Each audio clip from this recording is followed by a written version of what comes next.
RSSന്റെ ആസ്ഥാനമായ നാഗ്പൂരിൽ നിന്നും കോൺഗ്രസിന്റെ കൂറ്റൻ റാലി ഒരുങ്ങുകയാണ്. 10 ലക്ഷം പേർ പങ്കെടുക്കുന്ന റാലിയിൽ മല്ലികാർജുൻ ഖാർഗെയും സോണിയ, പ്രിയങ്ക, രാഹുൽ എന്നിവരും പങ്കെടുക്കും.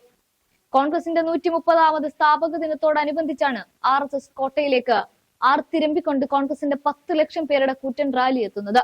സെമി ഫൈനലിൽ കോൺഗ്രസ് പരാജയപ്പെട്ടു എന്ന് പറഞ്ഞ് തലങ്ങും വിലങ്ങും ഭരണപക്ഷവും പ്രതിപക്ഷവും ഇന്ത്യ മുന്നണിയിലെ തന്നെ സഖ്യകക്ഷികളും ഒക്കെ കോൺഗ്രസിനെ പിച്ചു ചീന്തുന്നതിനിടയ്ക്കാണ് ഇത്തരത്തിലുള്ള ഒരു നീക്കവുമായി കോൺഗ്രസ് മുന്നിട്ടിറങ്ങുന്നത്. മോദി തരംഗത്തിൽ ഇന്ത്യ BJP പക്ഷത്തേക്ക് മാത്രം ചായുന്നു എന്നുള്ള വീമ്പ് പറച്ചിലുകളും സർവേ ഫലങ്ങളും ഒക്കെ നിലനിൽക്കുമ്പോൾ തന്നെയാണ് കോൺഗ്രസിന്റെ ഇത്തരമൊരു നീക്കം.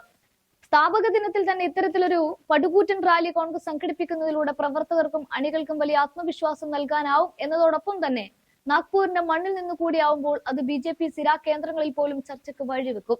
സത്യത്തിൽ തെരഞ്ഞെടുപ്പ് കഴിഞ്ഞതിന് പിന്നാലെ കോൺഗ്രസിനെ കൊണ്ട് കൂട്ടിയാൽ കൂടില്ല എന്നുള്ള പൊതുധാരണകൾ സൃഷ്ടിക്കാൻ കോൺഗ്രസിനെ എതിർക്കുന്ന എല്ലാ കക്ഷികളും ഒരുപോലെ പരിശ്രമിക്കുന്നതിനിടയിലാണ് ഇത്തരത്തിലൊരു തീരുമാനം കോൺഗ്രസിന്റെ ഭാഗത്തു നിന്നും വരുന്നത്. 10 ലക്ഷം എന്നത് ഒരു ചെറിയ സംഖ്യയൊന്നുമല്ല.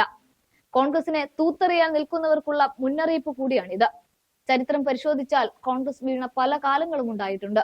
എന്നാൽ ആ തോൽവിയിൽ ചടഞ്ഞിരിക്കുന്ന ഒരു ചരിത്രം കോൺഗ്രസിനില്ല. പകരം ഉയർത്തെഴുന്നേൽക്കുവാൻ അവർക്ക് എപ്പോഴുമായിട്ടുണ്ട്. പതിവ് തെറ്റില്ല എന്നുള്ളതാണ് ഇത്തവണയും കോൺഗ്രസ് കാണിച്ചു തരാനായി മുന്നിട്ടിറങ്ങുന്നത്. AICC സംഘടനാ ജനറൽ സെക്രട്ടറി KC വേണുഗോപാൽ, മുതിർന്ന നേതാവ് മുകുൾ വാസ്നിക് എന്നിവരുടെ സാന്നിധ്യത്തിൽ റാലിയുമായി ബന്ധപ്പെട്ട യോഗം ഇന്ന് മഹാരാഷ്ട്രയിൽ ചേരുകയാണ്.